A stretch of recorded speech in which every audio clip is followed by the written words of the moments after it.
എല്ലാവർക്കും പുതിയൊരു വീഡിയോയിലേക്ക് സ്വാഗതം.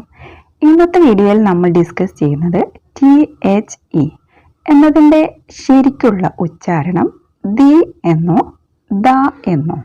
ഏതാണ് ശരി? രണ്ടും ശരിയാണ്. സന്ദർഭത്തിനനുസരിച്ച് അതിൻ്റെ ഉച്ചാരണം ദി ആയോ ദ ആയോ മാറും.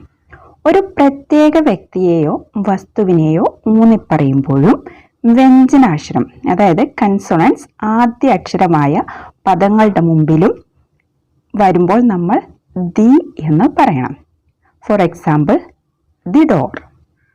ഇനി ഇത് വളരെ തുടക്കക്കാരെ ഉദ്ദേശിച്ചുകൊണ്ടുള്ള ഒരു ക്ലാസ് ആയതുകൊണ്ട് നമുക്ക് കൺസോണൻസും വവൽസും എന്താണെന്ന് ഒന്ന് പെട്ടെന്ന് പറഞ്ഞു പോകാം.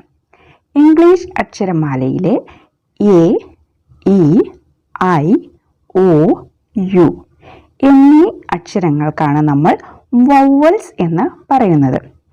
ഈ അക്ഷരങ്ങളല്ലാത്ത ബാക്കി എല്ലാ അക്ഷരങ്ങളും കൺസോണൻസ് ആണ്.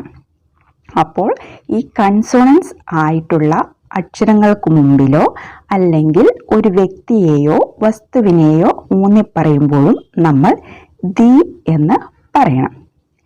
ഇനി വവൽസ് ആയിട്ടുള്ള A, E, I, O, U എന്നീ അക്ഷരങ്ങൾക്ക് മുമ്പിലാണ് ഇത് വരുന്നതെങ്കിൽ നമ്മൾ ദ എന്ന് ഉച്ചരിക്കണം. അപ്പോൾ എല്ലാവർക്കും മനസ്സിലായി എന്ന് കരുതുന്നു. Thank you for watching.